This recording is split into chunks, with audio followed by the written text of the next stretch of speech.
Hi guys, and welcome back to my channel. Today wanted to talk to you goofy travel memories. I have a notebook here from when I backpacked across Europe, and yeah, I just thought we'd get into it.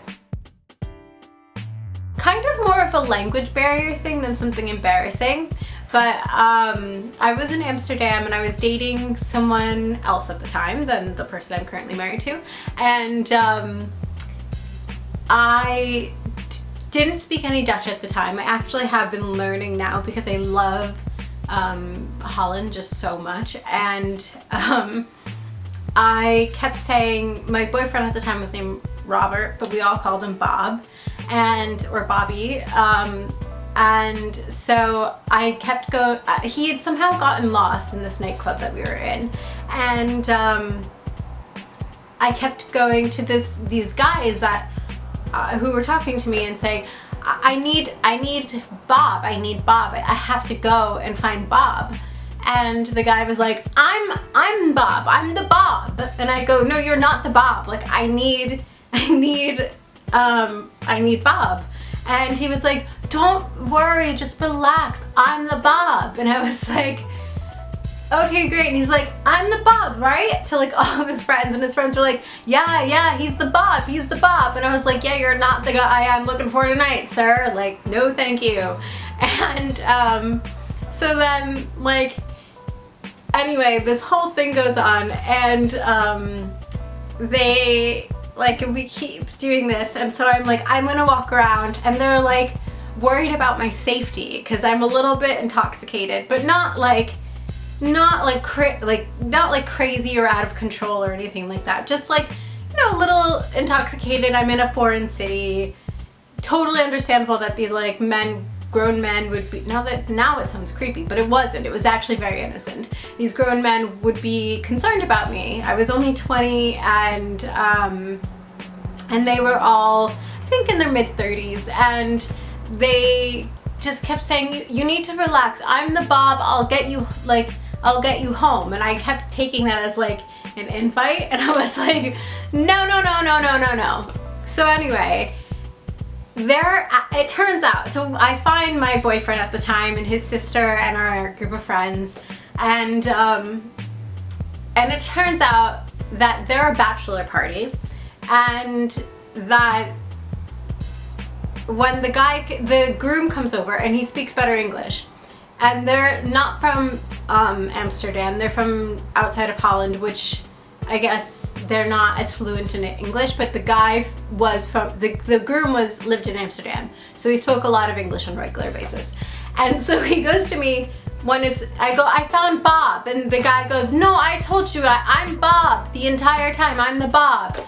And I was like getting so frustrated, and the groom comes up to me and he goes, Bob just means designated driver. Like in Dutch, it's slang for designated driver. So like this poor guy was just like offering this young like girl like a safe ride home because he thought I was like panicked over the fact that I didn't know how to get home. And I was like, ew, you creeper, like get away from me. So it was, I wouldn't say that's exactly embarrassing. It was just like more of a funny mix-up, but it was pretty great actually. When I was in London, this was really just so dumb of me. Thing happened where I went to an Indian restaurant. Obviously there's Indian restaurants, or curry houses as a lot of people call them in England, everywhere. Also, if curry house is like slang that's like slightly offensive, like let me know, because I don't know that, and I'm about to move to London and I don't want to be offensive to anybody. But anyway, so Indian restaurant, stick with that one because I know it's okay. And and I was with a friend who has ever tried Indian food. And I ordered like pretty mild stuff, like saag paneer. I think we ordered paneer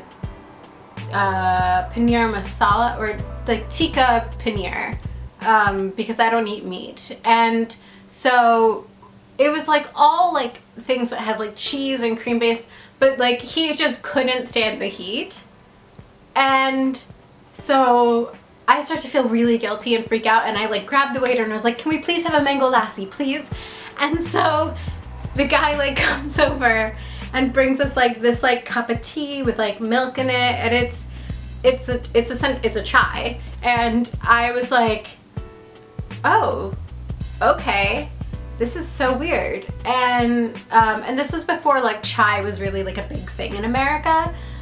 And I was like, this is so weird. Like, are we just like so uncultured as Americans that like they have to give us this sweet like smoothie, like, you know, concoction that like for us to drink, because like then they call it a mango lassi because like we're just like so like, I don't know, like we're so obsessed with sugar and like so uncultured as Americans. And so he starts drinking and he's like, no, it's actually helping. Like the milk in the chai tea was helping him. And he's like, no, you're right, I feel much better. And I was like, I feel so stupid. All these years I've been drinking like a smoothie kind of thing, and like thinking that this is like a very traditional mango lassi. And I was like getting pretty like upset over the fact that I felt like an idiot American. And then the waiter comes back over and he goes, oh, I'm so sorry, miss, like you ordered a mango lassi and they brought over tea by accident, and those people got your mango lassi and they're fuming, like they're so pissed. And then I was like, oh god, that's so embarrassing. Like rather than thinking that he had made a mistake, I just like took all the blame. So that was really embarrassing for me personally. So when I was in Venice, Italy, I was again with that boyfriend that I had traveled with, and we were staying in this like beautiful hotel. The only problem with it was like all marble. Everything was marble, so you couldn't get a very good Wi-Fi signal. It's about 7 years ago, and so they just didn't really, there was only one room where you could get Wi-Fi. And at the time he was taking an online summer course, my ex-boyfriend, and so he went into that room, which was like basically like a library, and he had been doing work there like late-ish at night. I think it was like 10:30, 11. The receptionist at the front desk left, and I guess he leaves for the evening, like he leaves from like 11 to 5 or something like that, and someone else comes in, and he had locked all the doors to the downstairs lobby areas. So my boyfriend at the time got locked into this room, but then it like of this like, you know, giant old door, and I was like, where is he? Like it's been like, I was getting kind of pissed. I was like, you know, like he's down there for like 2 hours. It's so romantic in Venice. Like, you know, people were playing music on the street. Like he had just bought me like a dozen red roses. Like,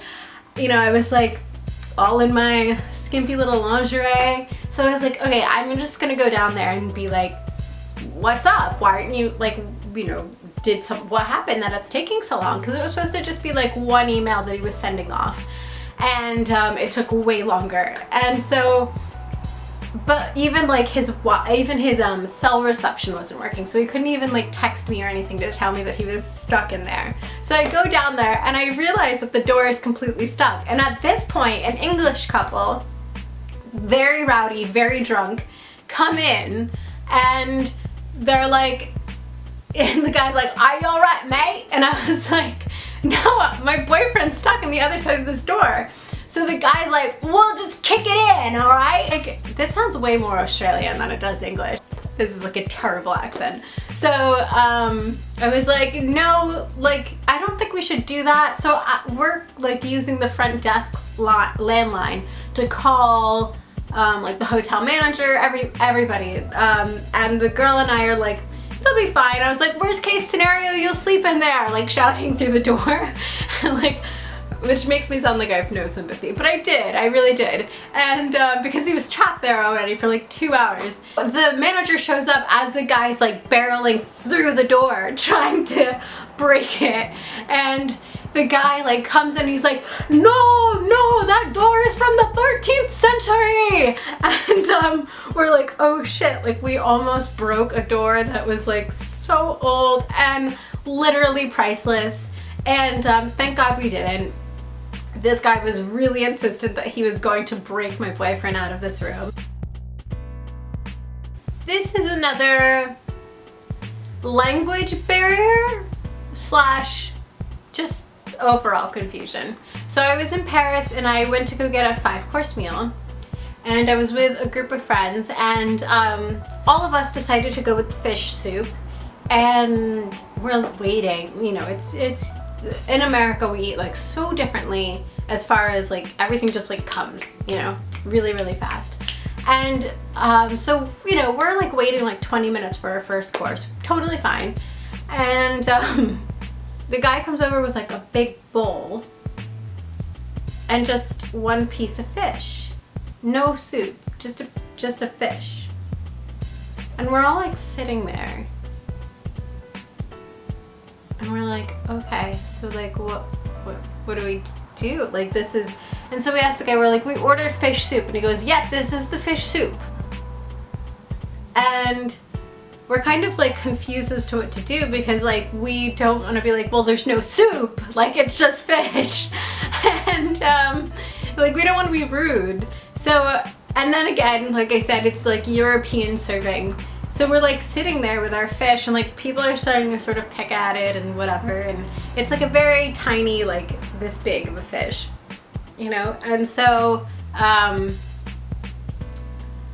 like 20 minutes go by and we're all like, okay, I guess this is just it, this is it. And then like right as we all start to like dig in, the guy goes, wait, no, you don't have the broth.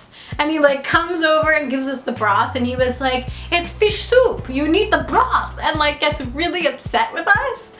But we're like, we've been waiting here for 20 minutes. Now in retrospect, I think like that one's not actually that funny, but it happened. There you go. So, not exactly a language barrier, but kind of a language barrier. So we were in St. Andrews. It was myself. This was the trip from last summer. And we ended up this ends up being like a running joke for all of our friends, but we're a little bit lost in St. Andrews, and we're trying to figure out like where this one place is, because we heard that it's really beautiful for photos, and we were there for a fashion photo shoot.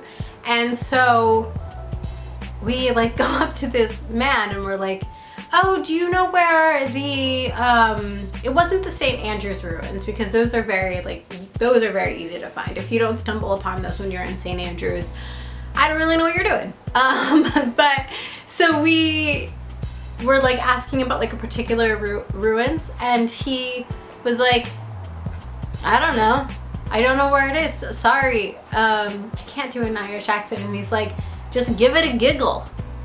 And we're like, yeah. And he's like, no, you just give it a giggle and you'll find it. And so we're thinking that this guy's like, we're like, is this some like Scottish like term, like you just laugh it off and it will appear, like don't stress about it. And the guy's like, yeah, you just give it a giggle on your phone and it will tell you where it is, and you can find it on the map. And then we realized he was saying, Google, like give it a Google, like Google it on your phone and you'll be able to find it. So like for the rest of the trip, like we just kept referring to, anytime we needed like maps or anything, we'd be like, oh, just pull it up on Giggle. And then like we joked about like calling ourselves, our little troop, Clan Giggle. There's even a Clan Giggle hashtag on Instagram if you want to go check that out. And it was just really funny, and it really brought something to the entire trip. My camera died in the middle of this, So I had to wait for it to charge back up. So the light might be like a little bit different in here, and I'm sorry about that, guys. So also in Scotland, another embarrassing little thing is if you see celebrities abroad, make sure not to be me, basically. I never react in a way that's like embarrassing, because it's always been in settings where I have to be like pretty professional, or just like in auditions what I've like read with other actors, like it's always had to be sort of like professional and whatever. And so I'm in Harvey Nichols in Edinburgh, and I don't know what it is. It's just like when you don't expect to see someone in, or you're like not prepared in that environment. And I was going to Tom Ford to get my makeup redone because we were celebrating our 4-year wedding anniversary and renewing our vows in a church in Scotland. And here, this is like so lame too. So here, like we don't get Bake Off in the same way as the UK does, but I love Bake Off. I was in Harvey Nichols and I was like tooting around, and I see Sue from Bake Off. And I, like, my mind, like, I was like standing there holding my husband's hand and about to like go off and like do some shopping and get my makeup done. And my mind went blank and I couldn't remember her name at all. But without even thinking at all, I just go, Bake Off, like that. And she just looks at me, and I think she was with her partner. And she just looks at me like very startled, and like takes her partner's hand and just like gently slides away from me. And that was like pretty humiliating and pretty embarrassing. I would say these are the top embarrassing or just like silly stories that have happened when traveling abroad. I'm trying to think if there's anything else. These are the ones that I can think of right now. I hope you enjoyed them. I hope that you thought they were funny. I hope you enjoy my videos, and if you do, make sure you subscribe below. I'm aiming to try to do anywhere from 2 to 4 videos every single week for you guys, and yeah, have a great day. Hope to see you next time. Thank you so much for watching.